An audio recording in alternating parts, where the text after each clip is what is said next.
J'ai quitté ma compagne de l'époque, on a vendu la baraque, j'ai quitté mon job et partir à zéro pour faire de l'immobilier mon activité. La crise de la quarantaine, je l'ai bien faite. Ouais. Dans ce secteur peut-être un peu moins glamour ou peut-être qui attire un peu moins l'investisseur lambda, même dans ces secteurs, il y a des locataires de qualité et c'est eux qu'il faut cibler. La clé, c'est cette vision, cette connaissance du terrain. Si tu vas pas visiter, si tu rencontres pas les gens, tu passes à côté de ces opportunités-là. Bienvenue sur Les Investisseurs 4.0, le podcast qui explore les stratégies et les méthodes pour développer son patrimoine immobilier quand on a 40 ans, un job à plein temps et une vie de famille trépidante. Quand on cherche du rendement dans l'immobilier, il faut être prêt à s'aventurer hors des sentiers battus pour déployer des stratégies de niche sur lesquelles on sait qu'on peut apporter une plus-value tangible. Certains choisissent de la location courte durée, de haut standing en zone touristique, d'autres de la colocation ou du co-living dans les grandes agglomérations. La stratégie que l'on va voir aujourd'hui consiste à investir dans des immeubles de rapport en région, hors des grandes agglomérations justement. Alors ça peut faire peur de choisir de faire du locatif dans des zones peu denses ou faiblement urbanisées, mais c'est exactement pour ça que c'est intéressant. C'est en tout cas l'avis de Marc Bosseno, notre invité du jour, qui après avoir construit son patrimoine autour de cette stratégie en fait aujourd'hui profiter les investisseurs, notamment les expats, au travers d'une société d'investissement clé en main. Au fil de la conversation, on verra comment Marc, issu d'une famille modeste, démarre sa carrière d'investisseur immobilier en tant qu'expatrié, pourquoi investir dans des immeubles de rapport en région est une bonne idée et pourquoi les petites villes présentent un intérêt certain pour faire de l'investissement locatif. Quelle variation de prix du foncier peut-on s'attendre à constater, étant donné l'environnement actuel des taux, sur ce type de bien par rapport aux actifs premium des grandes agglos? Où ne faut-il surtout pas investir et pourquoi? Enfin, pour qui les immeubles de rapport sont particulièrement adaptés et à quel moment de son parcours est-il plus opportun de s'y intéresser? Une conversation qui remettra au clair tous tes a priori sur ce type de bien et te donnera des idées d'investissement à coup sûr. Et si c'est une stratégie qui t'intéresse et que tu souhaites te faire accompagner par Marc et son équipe, n'hésite pas à mentionner que tu viens de ma part, tu pourras bénéficier d'une réduction de 5% sur les honoraires. Avant de commencer, je te rappelle que la meilleure manière de m'aider à pousser ce podcast encore plus loin, si tu apprécies le contenu que je te propose ici, c'est de t'abonner, d'en parler sur les réseaux, en particulier sur LinkedIn, et de laisser un avis 5 étoiles sur Apple Podcast ou Spotify. Merci beaucoup à toi si tu l'as déjà fait. Allez, sur ce, on part à la découverte de la stratégie immeuble de rapport en région avec Marc. C'est parti. Salut Marc, bienvenue chez les investisseurs 4.0. Merci beaucoup Paco pour ton invitation. Merci à toi et puis de parler immobilier, encore une fois, un sujet de prédilection ici sur le podcast. Un angle un peu différent, donc c'est pour ça que je trouvais intéressant de t'inviter pour parler d'immeubles de rapport dans la campagne, en campagne en particulier. Est-ce que tu pourrais peut-être te présenter pour les gens qui ne connaissent pas? Oui, tout à fait. Donc j'aime bien commencer par dire que je suis breton. Les Bretons sont toujours fiers de leurs origines. Donc je suis originaire de Lorient, j'ai 44 ans. Et donc je suis papa d'une petite Méouane, mais elle est plus si petite que ça, elle a 12 ans et je vis avec Carolina avec qui je suis associé aussi, on en parlera probablement tout à l'heure, qui a également 2 enfants. Mon histoire, je suis de formation ingénieur. J'ai une carrière de 17 ans dans des groupes internationaux, américains ou anglais. J'ai une carrière en France, à l'étranger. J'ai été expatrié pendant pas mal d'années en Europe de l'Est, en Afrique du Nord également. Donc on pourra aussi probablement parler de la difficulté de vouloir investir quand on n'est pas résident en France. Et donc j'ai une carrière plutôt intéressante puisque j'ai été patron d'usine, c'est dans le secteur de l'électronique, donc patron d'usine de 200 personnes. J'ai monté une usine pour un groupe à l'étranger. Je suis resté 5 ans pour la diriger et jusqu'en 2018 où j'étais donc patron d'usine et puis également patron des opérations au niveau de l'Europe et du Moyen-Orient. Donc j'avais 6 sites sous ma coupe au niveau des opérations. Donc plutôt intéressant pour le parcours un peu industriel avant de parler d'immobilier. Ok. Non, bah ça c'est cool. Ouais, il y a plein de trucs du coup à découvrir un peu là-dessous sur l'aspect donc professionnel, de carrière et puis après le côté immobilier. Juste pour rester un petit peu juste sur la carrière et ton parcours pro pour démarrer. Donc tu dis patron d'usine dans quel secteur et en fait si tu peux juste peut-être dérouler les rôles que tu as eu quoi. Ouais. Alors en fait termes de rôle, j'ai commencé ma carrière en tant qu'ingénieur. J'ai une spécialisation dans la gestion de production et particulièrement la supply chain. Et j'ai démarré dans les pôles supply chain au tout début de ma carrière. Je suis parti en Europe de l'Est pour être asset manager. Donc c'était en Roumanie, dans une usine de 5000 personnes. On avait 200 expatriés, super expérience. Je suis entré en France. J'ai pris un poste au niveau d'un service commercial en termes de gestion sur une fonction de gestion de la demande. Vu que je bossais bien, j'ai été, on va dire, repéré pour prendre la direction du service supply chain. Et jusqu'à ce qu'on me propose en 2007 un poste de directeur d'usine, d'une usine qui n'existait pas encore, donc en Tunisie. Que j'ai monté de toutes pièces en fait, et que je suis resté dirigé pendant 5 ans. Et puis à l'issue de cette mission, je suis rentré en France dans le site qui m'avait initialement embauché. Et puis j'ai pris le poste de directeur des opérations au niveau de la France. Et puis j'ai monté d'un échelon tous les 2-3 ans en fait jusqu'à la direction d'usine. Voilà, jusqu'en 2018. D'accord. Parce que dans ces secteurs-là, d'ailleurs, c'était quoi? C'était informatique, automobile ou? C'était de l'électronique. On fabriquait on fabrique toujours des connecteurs électriques pour l'aviation civile, le spatial, le ferroviaire, le militaire aussi. Et donc typiquement, nos produits c'était vraiment de la haute technologie. Nos produits étaient montés dans les calculateurs d'avion des Airbus, sur les plateformes de lancement des satellites. Et donc voilà, on avait de multiples, on va dire, ateliers de production en interne. Donc ça m'a permis d'apprendre beaucoup aussi sur tous les procédés de traitement de surface, de décolletage, d'assemblage de connecteurs, d'injection plastique. Donc c'était plutôt sympa. Dans ces grands groupes comme ça, d'ailleurs, c'est quoi? Comment tu disais que tu montais à peu près tous les 2-3 ans d'un échelon? C'est quoi le Graal? C'est justement patron d'usine. Après, tu peux pas aller plus haut. Comment ça se passe? Si, en fait.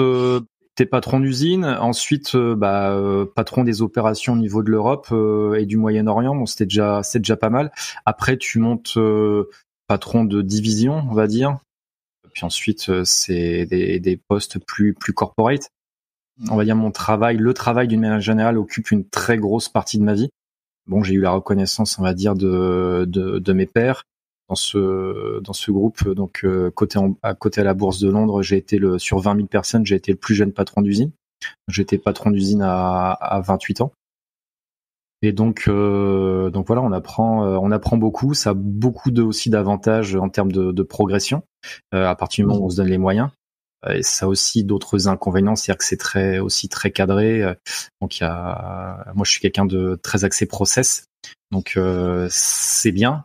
Il y a un cadre, mais parfois c'est peut-être un peu trop cadré aussi, quoi. Voilà. Ouais, c'est toujours un petit peu le problème dans les grands groupes. C'est ça. Alors du coup, c'est pour la partie parcours pro. Comment dans cette configuration, tu organises ta vie de famille du coup? Est-ce que t'as une famille? Et puis peut-être si c'est en parallèle ou si c'est lié, ta rencontre avec l'immobilier aussi du coup? Alors, sur la partie balance pro-perso, je suis pas du tout un modèle. Clairement pas. Ça m'a valu pas mal de déboires, si je puis dire, avant et après mon expatriation, si je puis dire. Alors, encore une fois, comme je te le disais tout à l'heure, le travail occupe une très grande partie de ma vie. Je me donne toujours à 300%. C'est aussi pour ça que j'ai eu des résultats. Mais voilà, il y a des à côté un peu moins glorieux, si je puis dire. Et donc, forcément, en tant que, par exemple, expatrié, l'expatrié, on peut se dire, bon, voilà, il est en Tunisie, il fait beau, c'est la plage.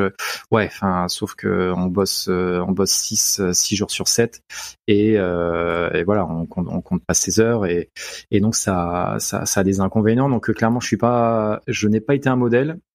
J'essaye de m'améliorer. Aujourd'hui, j'ai la chance de vivre avec Carolina, qui elle aussi est chef d'entreprise et qui est issue d'une famille de chefs d'entreprise dans le domaine de l'immobilier aussi en Argentine. Donc j'ai la chance de partager la vie d'une femme très compréhensive. Voilà, et on a plutôt la même vision de la vie, si je puis dire. La famille c'est important, mais aussi le développement, son propre développement familial et puis professionnel est important aussi. Donc ça marche. Donc tu disais que entre 2012 et 2018, c'est là que, si je comprends bien, que tu as commencé dans l'IMO, puisque c'est en 2018 que tu quittes vraiment cette carrière? Non, en fait. Non. Alors, en fait, non, j'ai commencé bien avant. Moi, j'ai commencé en 2005. Ah, ok.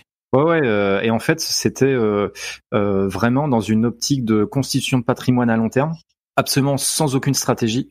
J'étais dans ma famille le seul à investir, et encore aujourd'hui, je suis issu d'une famille très très modeste. Mon père ouvrier, ma mère, j'ai des parents divorcés, ma mère femme de ménage, donc une culture financière, on va dire proche de zéro, si je puis dire.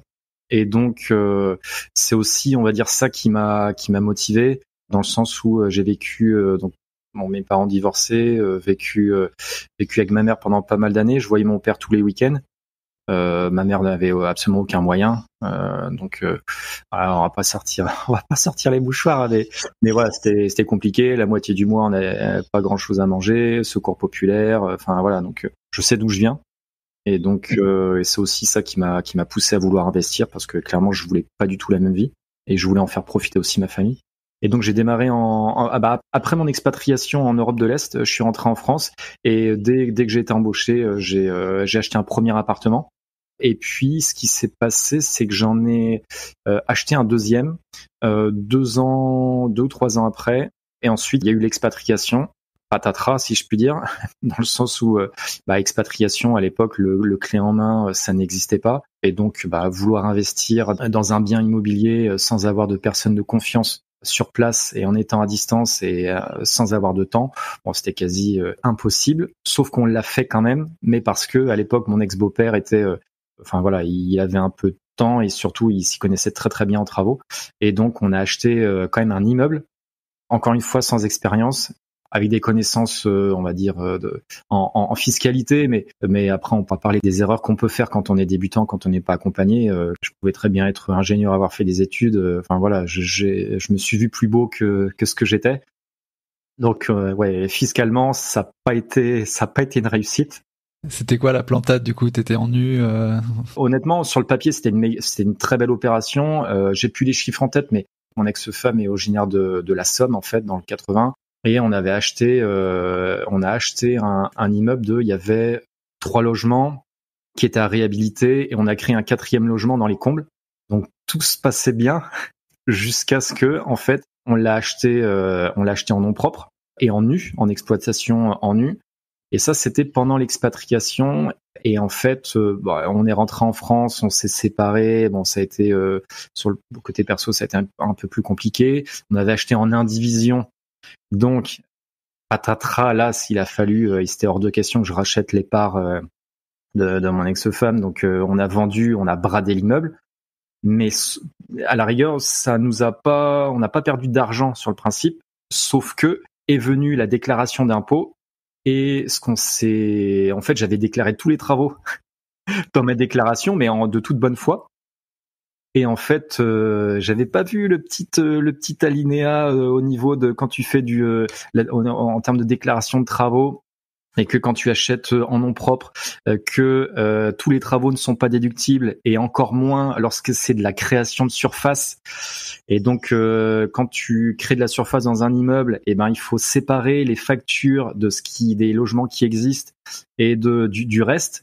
Et tu ne déclares sur tes impôts que ce qui est hors de création de surface. Et la patatras, il y en avait j'ai eu un redressement de 100 000 en fait.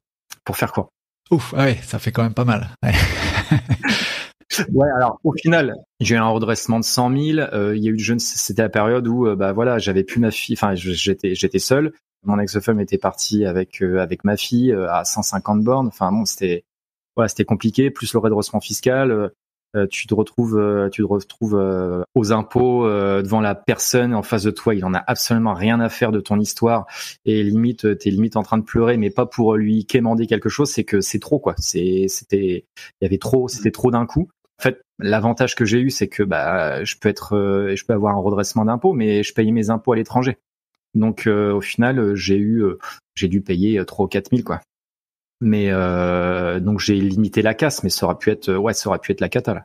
Ah, donc finalement sur cette histoire, un redressement de 100 000, t'as payé 3 000, ce qui t'a sauvé, c'est ton statut d'expatrié, tu veux dire? Ouais, ça a été ça. Waouh, ouais. Parce que je payais pas mes impôts en France, donc ça a été ça. Mais Enfin, on apprend en faisant des erreurs aussi, mais voilà. Enfin, c'est un exemple de plus qui fait que, surtout pour des immeubles, quand on n'a pas l'expérience, voilà, il faut soit il faut se faire bien entourer ou accompagner, mais se lancer dans des immeubles sans expérience, c'est possiblement à risque, quoi. Donc les 2 premiers appartes bien, celui-ci un peu un désastre finalement. Qu'est-ce qui t'es pas échaudé après ça?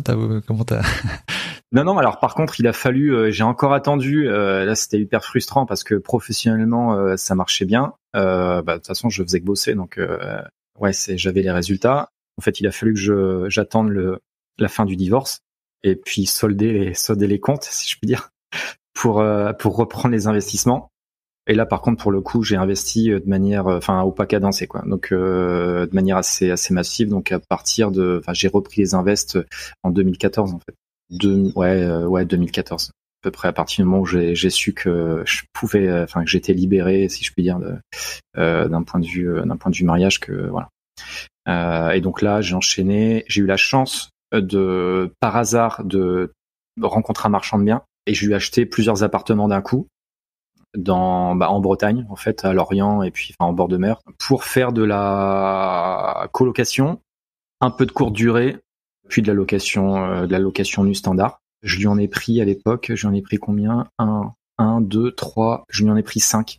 5 dans un horizon vraiment très très court, dans deux résidences. J'aurais su, je lui en aurais pris 10, parce que vu le prix de l'immobilier qui a flambé après. tous dans les mêmes zones à peu près ou Ouais, là, c'était près de chez moi, en fait. C'était près de chez moi. Enfin, quand je dis près de chez moi, à l'époque, je vivais en Normandie. L'usine dans laquelle j'étais était en Normandie, à côté de Rouen. Mais j'ai acheté là où je maîtrisais le secteur, si je puis dire. Donc Lorient. Et puis il y avait un peu à l'époque, j'avais encore cette notion d'affect avec l'immobilier. Et donc je l'ai toujours, mais de manière beaucoup plus détachée. Et donc voilà, j'ai acheté à côté de la maison. Je me suis dit, au cas où les parents sont là. Encore aujourd'hui, donc j'en ai sur les 5, il m'en reste sur les 5, il m'en reste 3. J'ai arbitré. Là encore, en termes d'arbitrage, il y en a un, j'ai fait une connerie. J'aurais dû là typiquement, on pourra en parler des erreurs qu'on fait. Enfin, est-ce que c'était une erreur? Il y avait un locataire, ça faisait 15 ans qu'il était là. J'ai pas pris d'enveloppe travaux. Il y avait des travaux à faire, je le savais. Et puis je me suis dit bon, on verra. De toute façon, le gars il va pas partir, sauf qu'il est tombé gravement malade. Il est décédé. Honnêtement, il est décédé, je sais pas, 6 mois après que j'ai acheté. Et donc là, je me suis retrouvé avec l'appartement et il fallait lâcher un billet de 25 000. À ce moment-là, ça rentrait pas forcément dans ma stratégie et je l'ai vendu avec une plus-value. Enfin, c'était ridicule. C'est une plus-value de 15 000. Enfin, je les avais achetés avec un garage 65 000. Aujourd'hui, ça vaut 140, quoi. Ouais, il y avait une plus belle plus-value à se faire là-dessus. Tu les achetais tous loués en fait, à ce marchand du coup ou, Non. Il y en avait 2 qui étaient loués et 2 qui étaient loués, 3 de vide. Voilà. C'est parmi les appartements donc en Bretagne, à Lorient, que j'ai acheté pour faire de la colocation. Là pour le coup, j'ai bien fait ça. Et donc j'ai j'ai créé une chambre de plus dans le salon. C'était une coloc de 3 chambres avec un garage. Donc aujourd'hui je les exploite toujours. C'est en termes de rendement, si je puis dire, c'est parmi mes plus rentables en fait. Je les exploite en coloc pendant 10 mois et puis en location courte durée pendant 2 mois. Ah d'accord, donc tu fais juillet-août LCD et le reste de l'année, hein, d'accord. Ouais, et en fait l'avantage c'est que c'est vrai que l'été en Bretagne, le fait d'être en bord de mer, il y a pas mal de demandes, surtout pour les familles. Et puis il y a le festival interceltique qui brasse 800 000 personnes pendant une dizaine de jours. Et là, c'est des records de location, c'est même indécent, quoi. En termes juste pour la typologie de ces invests, c'était beaucoup d'apports, pas d'apports Pas d'apport. C'était le bon temps. Ouais, avec 2014, ouais, c'était belles années, ouais, ça commençait. Ouais. Donc non, c'était le sans apport, mais même là, honnêtement, après j'ai enchaîné sur les immeubles, mais même les immeubles à l'époque, j'ai mis très très peu d'apport en fait, hein. Très très peu d'apport. Aujourd'hui, c'est moins le cas, mais à l'époque, tu vois, justement le marchand de biens que j'ai rencontré, il m'a dit mais pourquoi tu achètes autant d'appartements? Mais c'est quoi ta stratégie? Et là encore, en 2014, c'était j'achetais parce que j'avais les moyens. mais j'avais pas forcément de stratégie vraiment derrière. Ça a commencé avec la colocation, ça a commencé à émerger, mais typiquement les colocs, j'aurais dû les acheter en nom propre pour faire du LMNP. Je les ai achetés en SCI, en SCI LIS. C'était pas une mauvaise chose, mais j'aurais pu encore optimiser, puisque à ce moment-là, j'avais pas d'investissement en LMNP, donc et là encore à l'époque, j'ai pas forcément été bien accompagné, et pourtant j'étais accompagné par je vais pas donner une grosse enseigne en termes d'expertise comptable, par le responsable régional de gestion de patrimoine. Et c'est après avoir fait mes investissements que j'apprends que le gars il a jamais investi dans l'immobilier, quoi. Et donc c'était limite un scandale, quoi. Le coup classique, quoi. Je l'aurais giflé, quoi. Ouais, bien sûr. On fait confiance, on se dit ok, le gars il est quand même gestionnaire de patrimoine, donc le gars il touche sa bille, quoi. Et oui, sur les chiffres, mais sur la stratégie, il y a une différence entre connaître des chiffres et avoir suivi un cursus et bâtir une vraie stratégie sur le moyen long terme, quoi. Tu considères du coup pour ta situation à l'époque que ça aurait été mieux d'utiliser à bloc tout ce qui était possible en LMNP avant de passer sur de la SCI-AIS? Pas forcément. Pas forcément. Par contre, c'est bien de diversifier, d'avoir des invests en société, en nom propre et plutôt du meublé. Après, dans un sens ou dans l'autre, est-ce qu'on démarre par de la société, est-ce qu'on démarre par du LMNP? C'est pas forcément le plus important, je dirais. À partir du moment où ce qui est important, c'est que ça rentre dans ta stratégie. Et forcément, si tu es dans une stratégie de constitution de patrimoine important sur le long terme, le type d'investissement va être différent que si tu me dis que j'ai besoin d'investir dans l'immobilier parce que je veux des compléments de revenus, parce que j'en ai besoin, quoi. Donc moi à l'époque, c'est vrai que j'avais pas forcément besoin de ces revenus complémentaires, mais quand même, ça aurait été plus judicieux pour ces 2 appartements-là que j'ai toujours en coloc, de les avoir en LMNP. Ouais. D'accord, ouais, c'est intéressant. Ok. Et donc on arrive à l'issue de cette phase-là, à cette vague d'acquisition cette fois-ci, tu l'indiquais dans les immeubles de rapport, quoi. Ouais, c'est ça, tout à fait. Et là, pour le coup, les immeubles, je les ai pas achetés en Bretagne, je les ai achetés en Normandie, pour la plupart en tout cas. Et donc là, j'ai acheté à l'époque, j'ai acheté assez rapidement 3 immeubles. 3 immeubles dans un horizon assez court, en fait. En moins de 6 mois, en fait, j'ai acheté 3 immeubles. Et donc, mais même à l'époque encore, alors c'est très rentable. Je les ai toujours d'ailleurs, ces immeubles, achetés encore en SCI. Un mix du nu, du meublé. Moi, je fais beaucoup de nu quand même, mais j'ai eu de l'optimisation aussi. On pourra en parler. J'ai forcément en achetant des immeubles et du fait des investissements que j'ai eu avant. On s'aguerrit en fait, on se forme aussi, mais on s'aguerrit, on a l'œil d'investisseur qui s'affine. Et donc, typiquement, je te donne un exemple d'un des immeubles, un des premiers immeubles que j'ai pu acheter, un immeuble de 8 logements en agglo de Rouen, et que des gros logements, 6 de loués et 2 de vides, donc proche d'université. Et quand j'ai visité l'immeuble, il y a eu un refus de prêt, je crois. Et l'agent immobilier qui me fait visiter les 2 appartements, limite, il avait honte, quoi. Il avait honte en me disant, écoutez, je suis vraiment désolé, les locataires sont partis sans payer. Limite, il croit que j'allais partir, quoi. Bon, vu le discours, moi, j'ai vu plutôt la bonne opportunité. Et j'ai vu tout de suite le potentiel. Et donc d'une situation où eux ils étaient catastrophés, moi j'ai vu le truc, on va en faire un truc super. Et donc les 2 appartements, c'était des T3, donc des 2 chambres. Et en fait ce que j'en ai fait tous les 2 des 3 chambres et je les ai exploités en colocation. Et en fait encore aujourd'hui, les 2 appartements me payent 80% de la mensualité du prêt. Sur un immeuble qui compte combien de lots finalement? 8. Et donc 80% de la mensualité du prêt, et j'avais fait les calculs moi déjà, rien qu'avec cette optimisation des 2 appartements, je vais pouvoir du fait de l'augmentation des revenus, du rendement locatif, je vais pouvoir générer si je le revendais, au moins une plus-value de 100 000 euros, quoi, sûr. Ouais. On n'en a pas parlé, mais ça me vient à l'esprit maintenant. En fait, ces deux vagues là d'acquisition, y compris dans les immeubles, elles se chevauchaient avec ton parcours à l'international. Comment ça se fait passer par rapport au financement avec les banques, si jamais Alors non, en fait, c'était après l'international. Là, en fait, l'investissement, alors massif, toute proportion gardée, hein, parce qu'il y en a qui investissent beaucoup plus que ce que j'ai fait. C'était au retour d'expatriation. Bizarrement, j'ai pas trop de souvenirs finalement du financement quand on était expatrié, mais ça n'a pas été trop un sujet. Mais c'était pas un gros budget non plus. C'était, on avait acheté 150 000 et on avait 100 000 de travaux. Donc, mais ça n'a pas été trop un sujet. Bon, il a fallu que je prenne des CPI, des trucs. Enfin bref, que j'ouvre un assurance vie. Bon, après on joue le jeu, c'est normal. Mais non, ça n'a pas été trop un sujet, la partie financement. Et donc forcément, quand de retour en France, à l'époque, je gagnais je gagnais bien ma vie, quoi. Donc forcément, et j'avais plutôt pas mal de liquidités que j'avais pu accumuler en tant qu'expatrié, que j'avais pas encore utilisé ou très peu. Donc forcément, ça rassurait un peu ça rassurait même beaucoup la banque. Donc, à l'issue de ces phases-là d'invest, t'avais un patrimoine de quelle valeur à peu près et combien tu en retirais je sais pas si tu calcules en cash flow, quoi. Ouais. Alors en fait, à l'époque, je devais avoir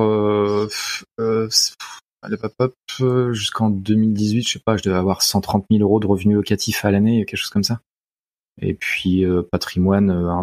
Alors en termes de patrimoine acheté, parce qu'il y a le patrimoine net, enfin voilà, la revalorisation, mais patrimoine acheté, je sais pas, je devais être à 900 000, je pense. Ouais, un beau rapport quand même entre loyer et patrimoine. Ouais, c'était plutôt. Alors je te dis 900 000, c'est peut-être 1 million, mais j'ai plus trop en tête. Mais par contre, une chose est sûre, c'est que ces erreurs précédentes que j'ai pu faire ont permis de m'aguerrir, si je puis dire.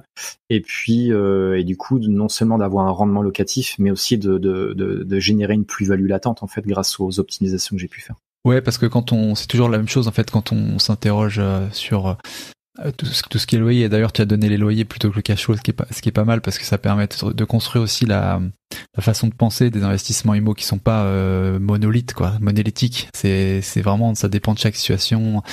Et dans ton cas, notamment, avec ce type de loyer, comme tu avais aussi des régimes fiscaux différents et autres, et tu vivais des revenus tirés de ton exploitation de l'immobilier où tout était finalement réinvesti et combien tu pouvais en dégager et est-ce que tu réinvestissais une bonne partie de ce... Oui, alors moi non, alors moi je me sens pas. Alors c'est vrai que depuis mon patrimoine a pas mal évolué encore, mais je me suis jamais senti du tout en tout cas je me suis jamais considéré comme un rentier de l'immobilier. Comme je dis, moi le taf, le boulot, moi je veux pas dire que c'est ma vie parce que il y a les enfants et puis ma femme maintenant, mais quand même moi je me sens pas du tout rentier. Est-ce que je pouvais vivre de l'immobilier? Non, parce que tout est en société. Oui, j'aurais pu me générer un salaire ou un petit salaire, mais c'était pas ouais, non, clairement c'était pas le but. Il y avait peut-être des opérations, tu parlais d'arbitrage et autres qui permettaient quand même de dégager de façon momentanée voilà, ça permet toujours d'avoir un peu du cash. Là typiquement voilà, j'ai des je sais pas, aujourd'hui, en plus-value latente, je sais pas, je vais être peut-être à 400 ou 500 000 euros, quoi, je pense. Donc, si jamais j'avais besoin, je pourrais arbitrer, quoi. Aujourd'hui, c'est pas trop le sujet. Ouais, c'était un silo vraiment à côté de ton taf et que tu considères vraiment à part, quoi. Ouais, c'est ça, ouais, tout à fait. Quand tu te lances dans cette idée de construire Beau Equinox, ça change aussi dans cette mentalité où tu changes en fait ton travail salarié actuel par l'entrepreneuriat dans cette optique-là et tout simplement, et le silo IMO perso il reste aussi isolé qu'avant, quoi. Alors merci pour ta question. C'est vrai que il y a eu un vrai changement, il y a eu un avant et un après, si je puis dire. 2017, j'étais encore en poste parce que j'étais en poste jusqu'en 2018. Je suis passionné de développement personnel, d'indépendance financière, enfin de stratégie financière, si je puis dire. Et j'avais commencé, ça faisait 2 ans que voilà, que je lisais pas mal sur le développement personnel, voilà, des livres bien connus sur la gestion financière qui ont fait leur chemin. Et en fait, 2017, j'ai pris la décision de quitter mon job de patron d'usine. Donc j'ai quitté mon job, j'avais 40 ans, mais un an avant, je l'ai préparé, si je puis dire. Et en fait, à l'époque, j'étais reconnu par mes pairs, je gagnais bien ma vie, j'avais des résultats. J'étais très bien entouré avec mes collaborateurs ou mes collègues, ça se passait vraiment très bien. Mais chemin faisant, on se dit bon bah voilà, je vais pas dire à 40 ans on est à la moitié de sa vie, je sais pas, mais en tout cas qu'est-ce que je veux faire du reste de ma vie? Et en fait l'immobilier ça m'a toujours passionné. Je pense que je suis pas trop mauvais. Et en fait c'est surtout que le souhait d'apporter de la valeur en fait. Et toutes ces petites pierres mises les unes à côté des autres, de se dire j'ai un certain bagage en termes de parcours industriel très axé process. Moi, je suis pas du tout kamikaze.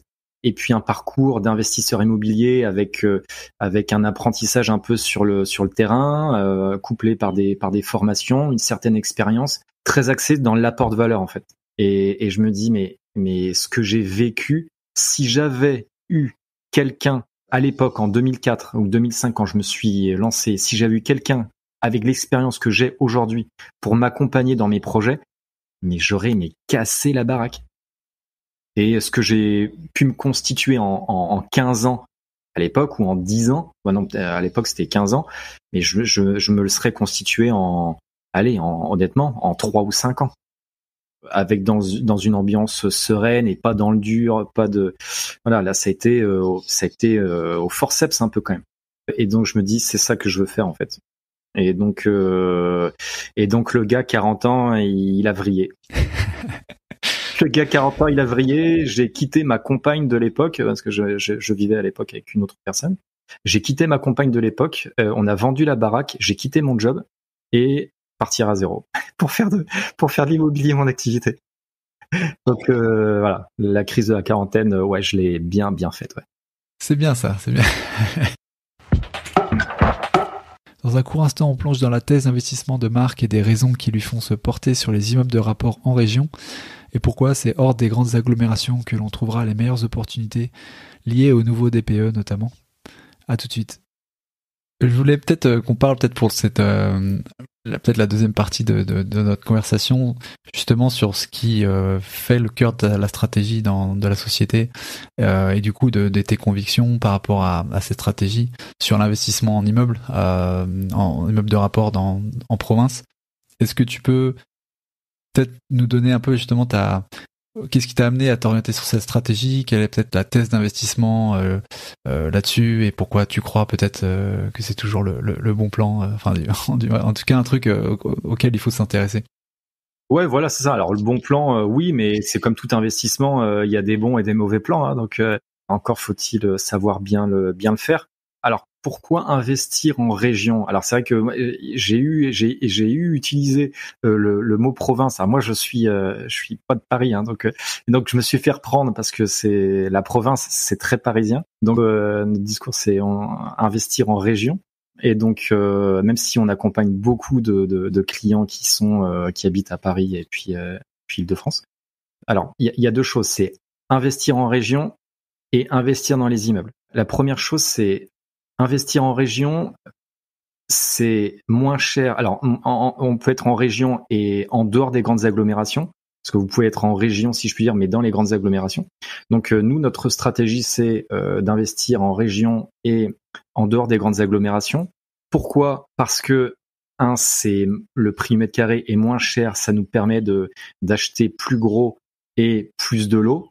Et même en région, même en dehors des grandes agglomérations, il y a des secteurs, il y a beaucoup de secteurs où il y a une vraie demande locative. Et la stratégie qu'on adopte pour nos clients, c'est exactement, j'ai pas réinventé le truc, hein, je suis pas le premier à avoir fait ça, c'est exactement la stratégie qu'on a adoptée, que j'ai adoptée pour mon propre patrimoine. Je te donne un exemple. Tu investis à Rouen, par exemple. Aujourd'hui, Rouen, c'est, 3500 € le mètre carré, centre-ville. Tu fais, 30 bornes, 30 km autour. De 3500, tu vas passer à 1500 € le mètre carré. on va dire 2 fois moins cher, même plus de 50% de moins. Tu vas louer à Rouen un T2, allez, 480 €. Le même T2 à 40 km, 30 ou 40 km que tu auras acheté 2 fois moins cher, tu vas pas le louer 480, tu vas le louer peut-être 450. Mais pourquoi 450? Parce que tu l'auras rénové, tu offriras des prestations de qualité et tu te positionneras dans le top 10%, le top 20% des biens qui sont sur le marché local et tu vas pouvoir attirer le top 10% des locataires du secteur. Et avec un niveau de loyer, un montant de loyer assez proche de la plus grande ville qu'il y aura à côté. Et la stratégie, elle est là. Parce que même en région, même dans des plus petites villes, il y a une vraie demande locative et encore plus lorsqu'on offre des prestations de qualité. Donc là, notre stratégie, bien sûr, c'est pas la seule, mais la stratégie qu'on adopte avec nos clients, c'est celle-là. Non, mais c'est logique effectivement de raisonner en termes de rapport entre le foncier et la valeur du loyer en fait. Et comme tu le démontrais, en fait, il y a des proportions. Il y a une proportion qui est plutôt favorable, c'est-à-dire que le loyer baisse pas autant quand on s'éloigne que le prix du foncier n'évolue. Mais est-ce qu'il n'y a pas aussi une variation du risque que tu prends? Tu parlais de demande locative en fait, c'est-à-dire que tu quand même prends plus, tu fais dépendre ton investissement, le rendement de ton investissement plus sur justement la qualité de cette demande locative. Il y a plus d'enjeux, si tu veux, sur bien évaluer et pas se planter sur la demande locative. Et je suis entièrement d'accord. Et c'est pour ça aussi que ça fait peur et qu'il faut pas se lancer si on connaît pas le secteur ou si on fait pas correctement sa due diligence. Ça, c'est impératif. Assurément, si vous publiez une annonce en région, vous aurez pas le même nombre de demandes que si c'était à Paris, par exemple. Mais est-ce qu'on a besoin de 100 candidats? Non. On n'a pas besoin de 100 candidats. On a peut-être besoin de 10, 20, mais on va faire le tri, en fait. Et parce que les 10 ou 20 qui vont nous contacter, ils seront déjà plus ou moins filtrés par la prestation et par le loyer qu'on va pratiquer. Mais je te rejoins sur le fait que oui, c'est impératif d'analyser encore plus lorsqu'on est en région, encore plus lorsqu'on parle d'immeubles, la demande locative, les points d'intérêt, est-ce qu'il y a de l'industrie, c'est quoi le profit des locataires, mais même en région, il y a, ou dans les grandes agglomérations, à partir du moment où on propose des prestations de qualité, je veux dire, ça se vérifie, mais tous les jours. On va avoir des locataires de qualité, c'est indéniable. Et même dans des secteurs peut-être un peu plus populaires, peut-être un peu moins glamour, tu vas avoir ce top 10% des locataires qui sont présents dans ce secteur peut-être un peu moins glamour, ou peut-être pas qui rebuteraient, mais qui attirent peut-être un peu moins l'investisseur lambda. Même dans ces secteurs, il y a des locataires de qualité et c'est eux qu'il faut cibler.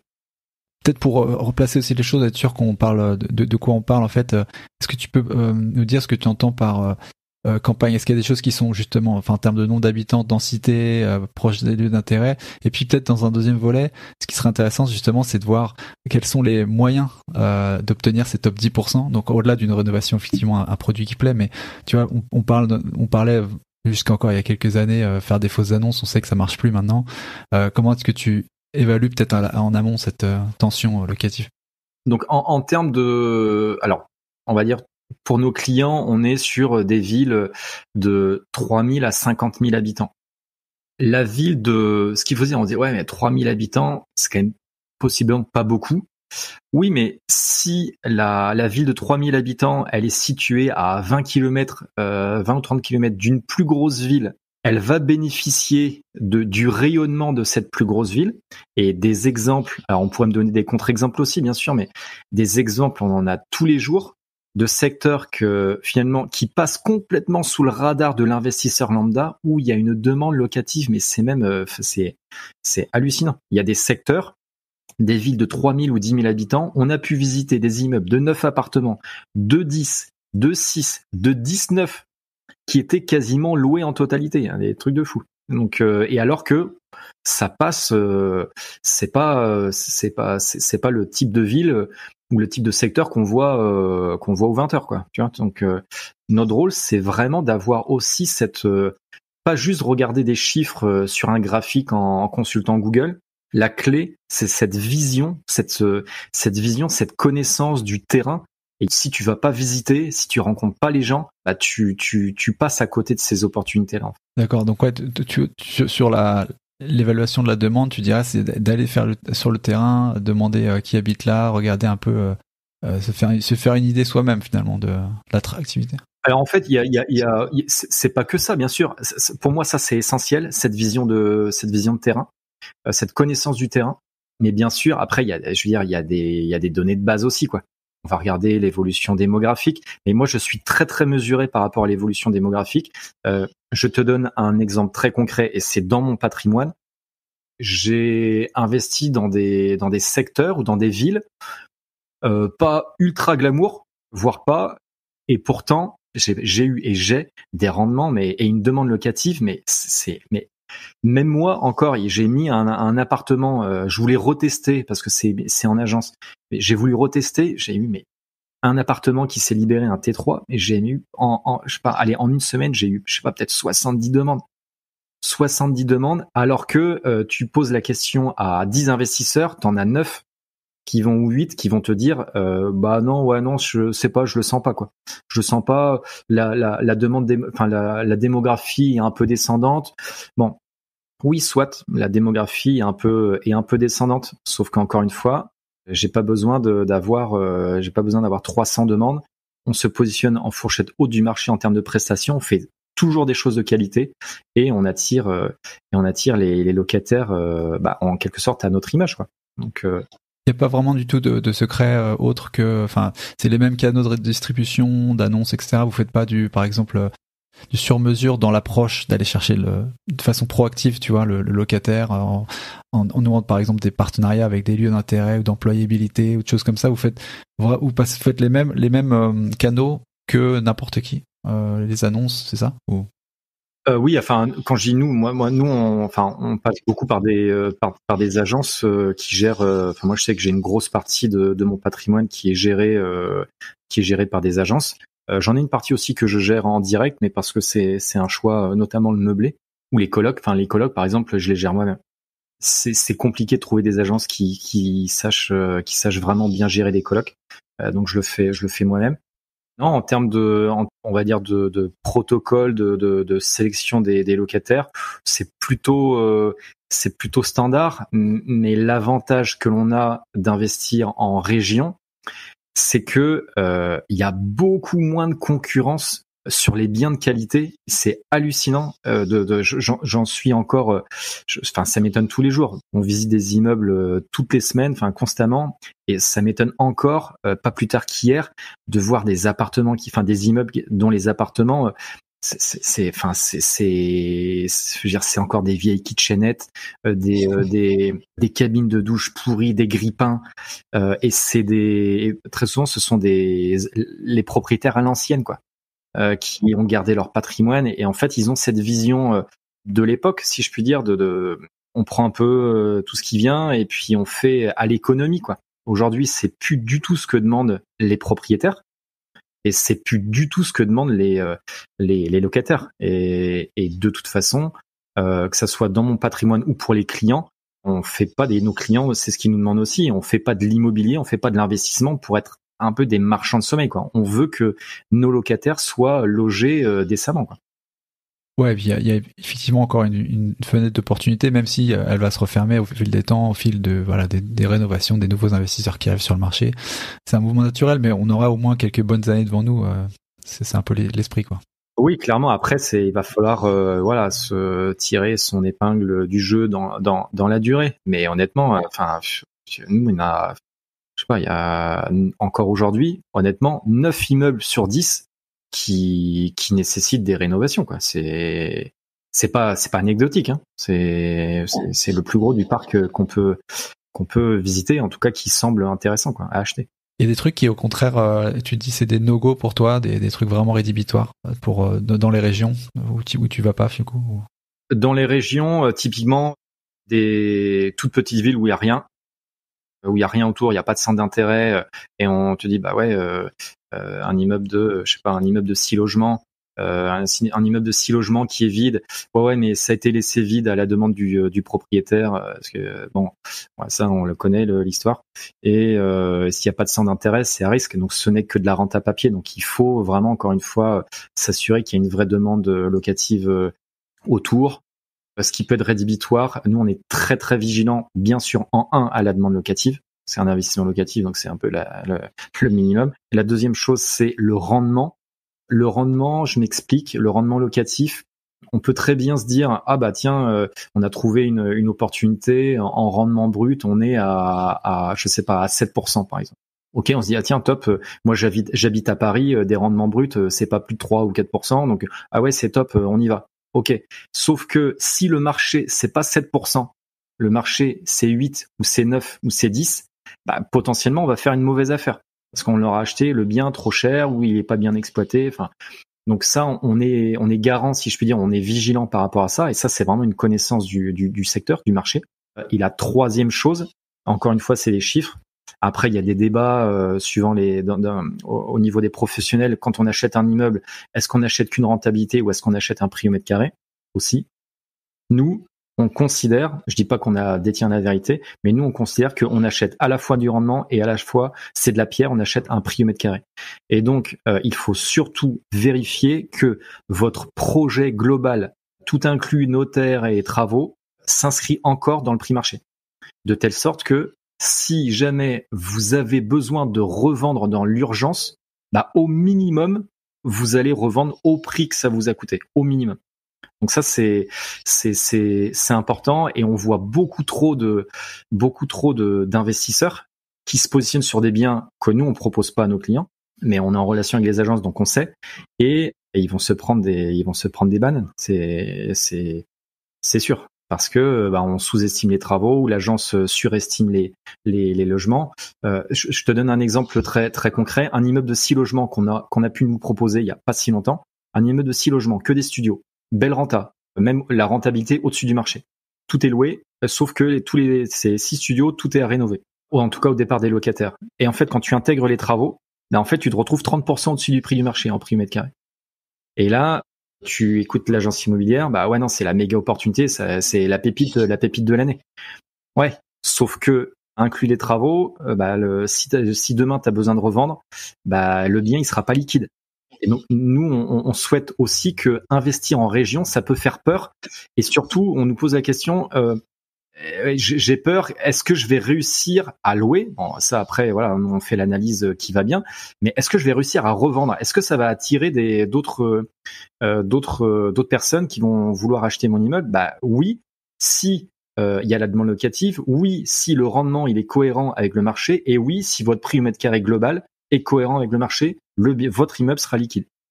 Il y a des ouais, non, j'entends bien cet argument. Face à ça, il y a un contexte actuellement quand même de hausse des taux qui a pas été, selon les gens, les spécialistes, enfin, on peut imaginer qu'il a pas été complètement repricé dans le prix du foncier.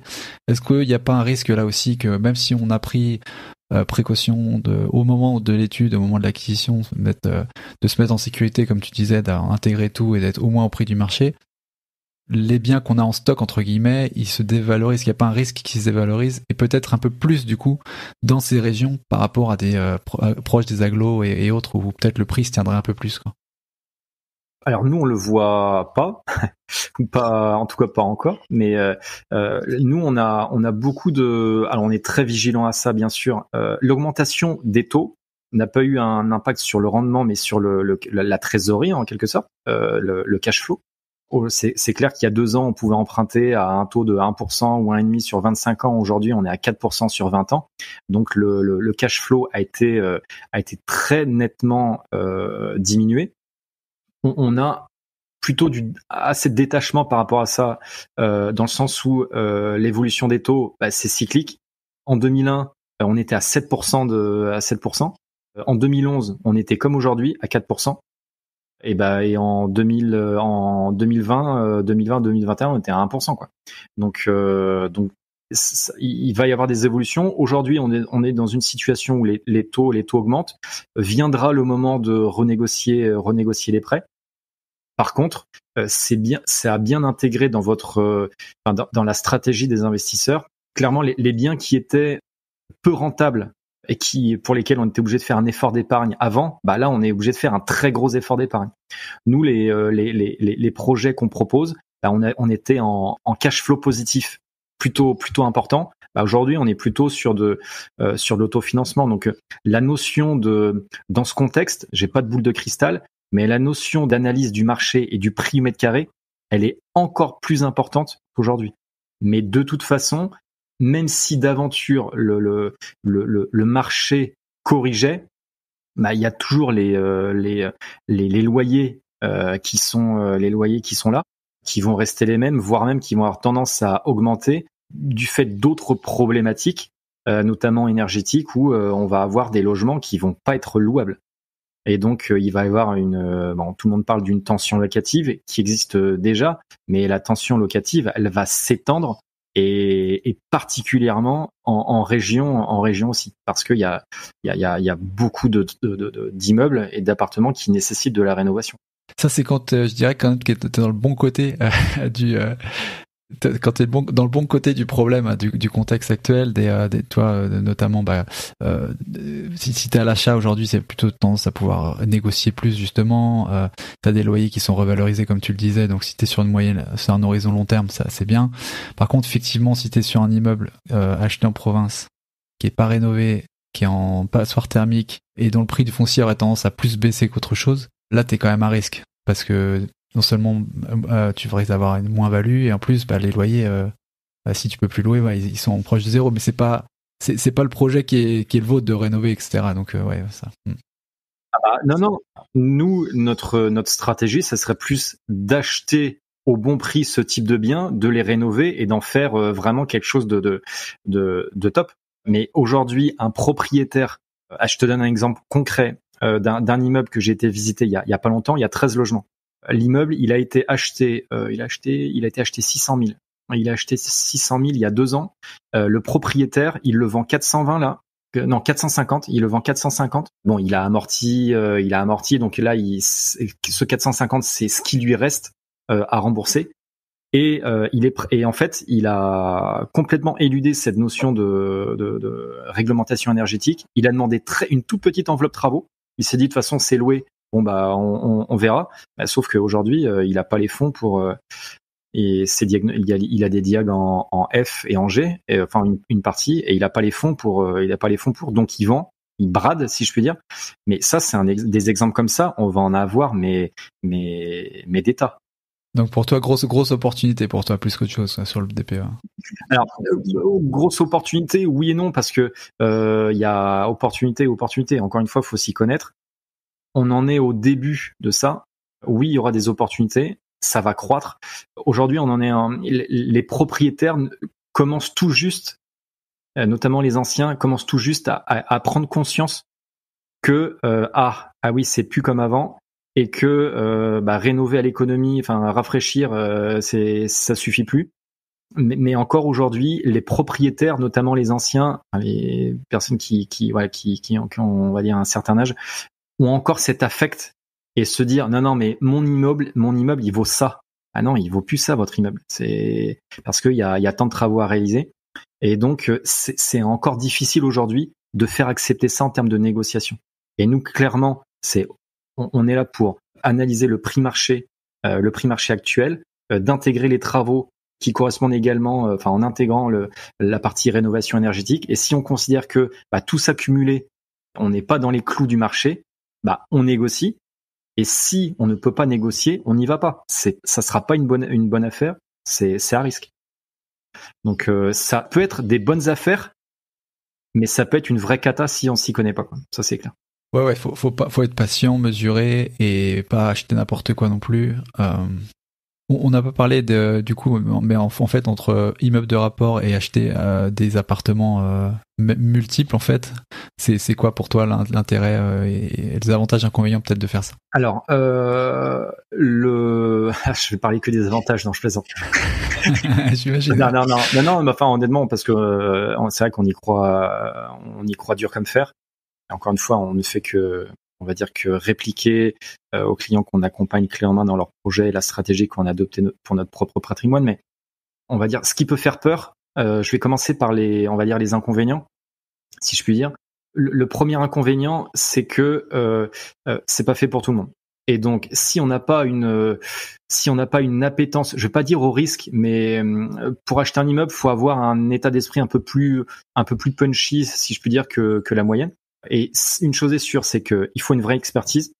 Si on veut investir dans un immeuble et que vous n'avez pas d'expérience, le faites pas tout seul. Faites-vous accompagner, même pas forcément par l'accompagnement clé en main. Vous avez dans votre entourage des personnes qui ont déjà investi, des amis qui pourront vous aider. Faites-le, demandez des conseils. La deuxième chose, c'est encore une fois, si pour des immeubles, si vous investissez tout seul, faut acheter à côté de chez vous. Faut bien connaître le marché et encore plus sur des immeubles que sur des appartements parce que là, on parle de 4, 5, 6, 10, parfois plus d'appartements. Donc on va dire la connaissance du marché, c'est important. Trouver le bon partenaire, important de trouver le bon partenaire aussi en gestion locative. Parce que là, quand certains clients nous disent ouais non mais je vais, c'est rare mais ça a pu arriver. Ouais non mais l'immeuble je vais le gérer moi-même. Ou je dis oula attention, je vais vous partager un peu mon histoire. Et donc voilà, il faut trouver le partenaire de confiance pour gérer l'immeuble. Pas toujours simple. On explique peut-être plus dans justement les risques auxquels pour lesquels tu mets ces warnings en fait et ces précautions d'usage. C'est le fait que t'es patron vraiment de ton bien et qu'il n'y a pas un syndic qui peut faire retarder les travaux, que s'il y a des trucs à changer, il faut les faire immédiatement. Le volume aussi, j'imagine, dans la gestion, parce que c'est pas 1, 2 ou 3 unités, parfois ça peut faire plus. Moi, je peux penser à ces deux-là, mais il y en a peut-être d'autres. Enfin, oui, alors c'est sûr que c'est de être propriétaire d'un immeuble de rapport, c'est de la monopropriété.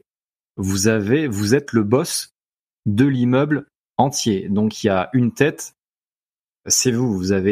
Par contre vous avez un backup quand même, c'est l'agence immobilière. Mais c'est aussi pour ça que voilà, vu que on parle de plusieurs logements, il faut que ça soit géré par une agence et assurément la bonne connaissance la bonne maîtrise de l'enveloppe travaux à réaliser dans votre montage financier, c'est encore plus important. Là, on parle pas de OK, je rénove un appartement de 80 mètres carrés, quoi. Nous, les immeubles qu'on propose, c'est minimum 150 mètres carrés, c'est vraiment le minimum. Et les plus gros qu'on a pu proposer, c'était 1000 mètres carrés. Et si tu te trompes de 10% sur l'enveloppe travaux sur 1000 mètres carrés, ouais, ça, à la fin, ça peut faire lourd. Donc ça, c'est, on va dire, c'est les points de vigilance, mais encore une fois, c'est beaucoup lié à l'expertise que l'investisseur pourra avoir. Et concernant les avantages, alors c'est vrai que de notre point de vue, il y en a beaucoup, mais la première chose, c'est que encore plus le fait de coupler immeuble et investir en région, on achète moins cher et on achète plus gros. Donc possiblement moins cher au prix au mètre carré qu'un studio. Ça, c'est même pas possiblement, c'est sûr. Donc le ratio, on gagne déjà là-dessus, sur le prix au mètre carré. La deuxième chose, c'est que on peut se dire, ouais, les immeubles, c'est à risque. C'est à risque parce que ça fait beaucoup d'argent au même endroit. Alors, ça peut être un risque ou un inconvénient. Il y a les deux écoles. Une chose est sûre, c'est que pour diluer le risque, faut multiplier les sources de revenus. Et l'avantage, c'est que pour un immeuble, on va avoir 3, 4, 5, 6, 8, 10, 12, 15 sources de revenus différents qui correspondent aux différents loyers. Et donc le risque, il est dilué. On va pas avoir 6 locataires qui vont partir en même temps. On va pas avoir 6 problématiques de locataires en même temps. Donc le risque, il est nettement dilué. Donc ça, c'est de notre point de vue. Après, ça peut se discuter, mais c'est moins risqué d'acheter un immeuble que d'acheter un appartement avec un locataire. Alors après, encore une fois, tout dépend des secteurs, toute proportion gardée. Mais économiquement parlant, d'un point de vue flux de trésor, c'est moins risqué quand on le fait bien sûr. Et puis on va dire un autre gros avantage, c'est la possibilité de mixer les modes d'exploitation. En fait, dans un immeuble, tu peux faire de la courte durée, tu peux faire de la colocation, tu peux faire de la location nue. Et ça, c'est top. Moi, je sais que dans la plupart de mes immeubles, j'ai alors peut-être pas tous, mais presque, j'ai un mix. J'ai beaucoup de nus, mais j'ai aussi du meublé. Et ça, c'est c'est top. Ça permet de diversifier. Donc voilà pour les avantages principaux. Tu les loges d'ailleurs, tu les loges d'ailleurs sous la même SCLIS à la marge, ou du coup ça va bien sur du MNP ou AMP ou le meublé? Non, c'est en SCI aussi. Ok, ouais. Okay. C'est en SCI, mais après tout, on va dire tout se fait. Et encore une fois, comme je disais, comme on a parlé en préambule, c'est bien aussi de diversifier et d'avoir du nom propre, de la société. C'est toujours intéressant. Tu disais que c'était pas forcément fait pour tout le monde, l'immeuble de rapport. Tu sais aussi dans la construction d'un patrimoine, par exemple, tu le mettrais où? Est-ce que c'est un truc avec lequel commencer, ou plutôt justement un truc qu'on a déjà un peu investi, on a un peu d'expérience? Alors c'est une bonne question. Je vais te dire, tout dépend de si on est accompagné ou pas, si je peux dire.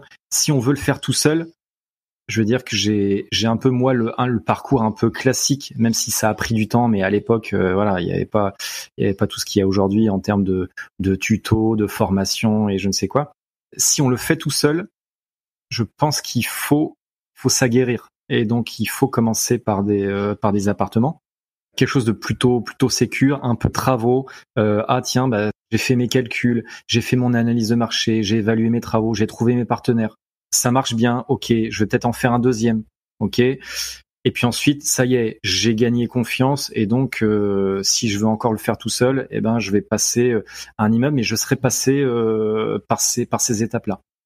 Si vous voulez accélérer et que vous n'avez pas d'expérience et pas le temps, là, clairement, si vous voulez acheter des immeubles, oui, l'immeuble, c'est un super moyen d'accélérer la constitution de patrimoine, parce que je vais pas donner en termes d'avantages, mais tu gagnes beaucoup de temps, parce qu'au lieu d'acheter un appartement, t'en achètes 5 d'un coup, donc ça accélère la constitution de patrimoine. Mais on va dire que voilà, tout dépend si on se fait accompagner. Et en termes de stratégie, généralement, pour se constituer un patrimoine important, faut commencer par du rendement. Après, il peut y avoir des débats, mais tout va dépendre si ça répond aussi à la stratégie de l'investisseur. Mais souvent, si on veut enchaîner les opérations, il faut minimum des biens qui s'autofinancent, de telle sorte que voilà, votre capacité d'emprunt ne va pas être trop grévée, et donc on va pouvoir enchaîner. Et ensuite, on va peut-être passer dans une seconde phase de la vie de l'investisseur, avec des choses peut-être un peu plus patrimoniales, une période d'arbitrage, et puis et voilà, les cycles d'investissement, c'est ça. On démarre par du rendement, ensuite du patrimoine, et puis et souvent on finit aussi par des locaux commerciaux. Ouais, et puis après on construit des SCPI quand on est vraiment des gros. Ouais. Alors en fait, non, mais clairement, je suis pas un modèle de diversification, mais par contre, c'est ce qu'on dit à nos clients. C'est qu'on a la chance d'avoir des clients qui nous contactent pour être accompagnés dans leurs projets avec de très très belles situations. Et ça nous arrive d'avoir des clients qui nous disent, écoutez, on a ces liquidités là, on sait pas quoi en faire. C'est quoi à votre avis, c'est quoi la stratégie? Donc nous, on n'est pas conseiller financier, même si on a quand même une certaine expérience. On est très axé immobilier, mais c'est important aussi dans la constitution d'un patrimoine de diversifier. Tu parlais de SCPI. Moi, à titre perso, j'en ai très peu. Alors j'en ai, mais je me suis fait rouler par ma banque. Mais c'est un truc, c'est même un scandale. Mais bon, voilà, faut pas prendre mon exemple comme argent comptant, parce qu'il y a des supports SCPI qui sont vraiment très bien pour des profils d'investisseurs qui souhaitent vraiment avoir quelque chose d'ultra passif, moins rentable peut-être, mais un ratio gain temps passé qui leur convient. Donc voilà, c'est important aussi de diversifier. Il y a la bourse, bien sûr. C'est pas le sujet, mais c'est intégré dans une stratégie. Ouais, si, non, mais c'est intéressant justement de voir qu'il y a pas, voilà, là on parlait vraiment d'une niche particulière qui est vraiment votre zone d'expertise, mais de voir que on peut l'emprunter, on n'est pas obligé de faire all-in sur de l'immeuble de rapport en région. De toute façon, je pense que l'idée c'est justement de voir comment dans son patrimoine on peut mettre, pour actionner en fait cette stratégie et comment ça peut fonctionner et peut-être voilà nous faire aller vers d'autres choses après, mais je comprends aussi que vous avez pas mal dans votre clientèle d'expatriés qui sont des profils où il y a voilà, il y a des stratégies aussi patrimoniales, on en a parlé ici, qui sont pas assez intéressantes, notamment voilà tout ce qui est le démembrement, notamment pour quand on revient après voilà fiscalement des choses qui peuvent être intéressantes. Est-ce qu'il y a des, du coup, avec ce profil expat, est-ce qu'il y a, il y a une stratégie qui est peut-être plus adéquate que d'autres dans ce registre entre rendement et patrimonial, ou est-ce que ça dépend vraiment tout simplement du profil de l'emprunteur, quoi? Alors, ça va dépendre du profil de l'emprunteur parce que même, alors c'est peut-être parce qu'on est spécialisé dans les biens dans les immeubles qui s'autofinancent en région, mais les expatriés qui nous contactent, souvent c'est pour avoir de l'autofinancement et pas forcément des biens patrimoniaux, même si certains ont déjà investi dans des biens patrimoniaux. Et ils vont rechercher plutôt un projet. La localisation, c'est pas trop un sujet, puisqu'ils vont encore une fois, ils vont rechercher de l'autofinancement, une constitution de patrimoine sans gréver leur épargne. C'est essentiellement des investissements en société pour les expatriés, notamment en SCI. Alors il n'y a pas que ça, hein, mais c'est beaucoup ça. Et le vrai point d'achoppement, si je puis dire, c'est la partie financement, quoi. Donc là, c'est même hallucinant que ça soit autant le parcours du combattant pour je vais dire, comme un politicien, pour un compatriote qui bosse, des couples qui bossent, qui ont fait le choix de s'expatrier pour donner une meilleure vie à leurs enfants, pour avoir une qualité de vie aussi différente, très axée sur le travail, qui ont des liquidités et qui ont de telles difficultés à se faire financer. C'est honnêtement, encore aujourd'hui, c'est juste un scandale, quoi. C'est fou, quoi.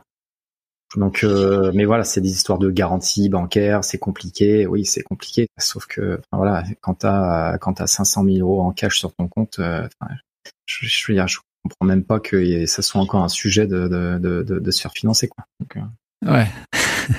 Ouais, vision de risque clairement divergente, quoi. Ouais, bah, encore une fois, c'est la notion de est-ce que tu rentres dans les cases ou pas. Je l'ai vécu au début quand j'ai quitté mon job de patron d'usine. Bah, je m'en souviens encore du directeur de banque que j'ai eu, que je salue, du Crédit Agricole, et en plus c'est vraiment un bon. Je peux pas dire autre chose. Et quand je l'ai accueilli, quand il m'a accueilli dans son bureau, et je lui propose une opportunité.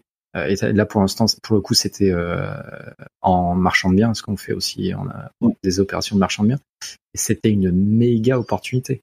Et je me souviens très bien, il dit, Monsieur Bosseno, c'est terminé. Ça, c'était avant. On ne va plus vous prêter sur gage. Votre situation a changé. Monsieur, c'est terminé. Vous avez des liquidités, très bien, mais vous ne rentrez plus dans les cases. C'est terminé. Et j'ai dû faire 7 banques à l'époque, et alors que bon, voilà, c'était une top opportunité. Et c'est vrai que des clients qui nous appellent, qui ont pas 2 bilans, où là la banque, un client qui nous a appelé ce matin, la banque lui demandait 5 bilans, quoi. Le gars il fait 180 000 à l'année, quoi, et il est tout seul, et on lui a demandé 5 bilans. Je sais pas, il doit avoir 150 000 en cash. Enfin, et non, ça va toujours pas, quoi. Donc bon, voilà, c'est la vie, c'est notre quotidien. Ouais. Ouais. Bah, il faut un peu quand même pimenter un peu votre quotidien, quoi. Ouais, sinon ce serait trop ça. Bah non, sinon c'est trop facile.